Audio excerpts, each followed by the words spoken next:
बरेली सामाजिक संस्था पैनी नजर की अध्यक्ष एडवोकेट सुनीता गंगवार व संस्था के पदाधिकारी मृतक मोहम्मद अमान के प्रति अपनी संवेदना व्यक्त की। कुछ दिन पहले भी ग्राम रिछोला किफायतुल्ला में सांड ने एक ग्रामीण को उठाकर पटक दिया था और उसकी मृत्यु हो गई थी, लेकिन कल फिर हाफिजगंज के निकट सांड ने नवाबगंज निवासी अब्दुल सलाम के पुत्र मोहम्मद अमान की जान ले ली। आपको बता दें कि कल रात 8:15 बजे मोहम्मद अमान अपने पिता के साथ वापस घर जा रहा था कि ग्राम हाफिजगंज के निकट सांड ने टक्कर मार दी। एम्बुलेंस को कॉल करने पर एम्बुलेंस वाले ने आने से मना कर दिया, जिससे अमान की मौके पर ही कुछ देर बाद मृत्यु हो गई। परिवार के प्रति संवेदना व्यक्त करते हुए संस्था ने कल एसडीएम को ज्ञापन देने की बात कही है।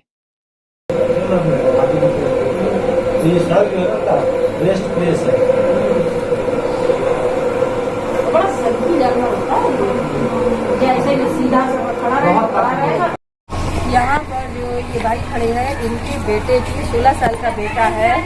ये जादवपुर से आ रहे थे, वहाँ पर रास्ते में एक सांड ने हमला कर दिया और उस सांड के हमले के कारण फिर एक पिता ने अपना बेटा खो दिया है। और मैं कितने बार, कम से कम 8-10 बार यहाँ के नवाबगंज प्रशासन को सांड के संबंध में जितनी भी घटनाएं घटी हैं, लोगों की मौतें हुई हैं, कोई घायल हुआ है गंभीर रूप से, बराबर प्रशासन को संस्था ने अवगत कराया है, लेकिन प्रशासन आंख मूंद कर बैठा हुआ है। इतना संवेदनहीन हो चुका है कि उसे किसी का भी दर्द नहीं है, केवल यहाँ के वो आला अधिकारी बनकर बैठे हुए हैं।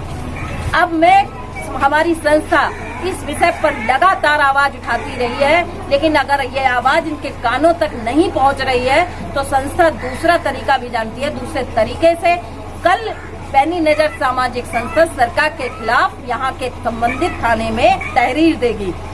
मैडम, मैंने सुना है कि अगर ये प्रशासन ने इस पर संज्ञान नहीं लिया तो मैंने सुना है कि आप सांडों को पकड़ के उप जिलाधिकारी कार्यालय में छोड़ेंगी। बिल्कुल, सांड को हम पकड़वा कर लोगों की मदद से उप जिलाधिकारी के कार्यालय में बांधेंगे। इसलिए बांधेंगे कि ये सरकारी संपत्ति है और उनके कार्यालय में जमा करेंगे और वो उस सांड के साथ पूरे दिन रहकर व्यतीत करें कि कैसा अनुभव करते हैं उस सांड के साथ, जैसे जनता अनुभव कर रही है। अच्छा सर, मैडम ये बताइए, ये जो गौशालाएं जो सरकार ने बनाई हैं, ये किस लिए बनाई हैं?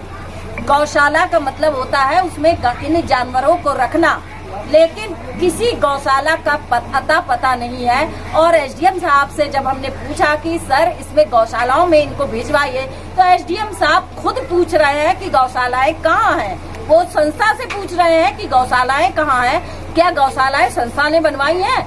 एसडीएम साहब यहाँ के अधिकारी है, ये जानकारी उनके पास रहती है, उनका सारे विभाग उनके अंडर में है।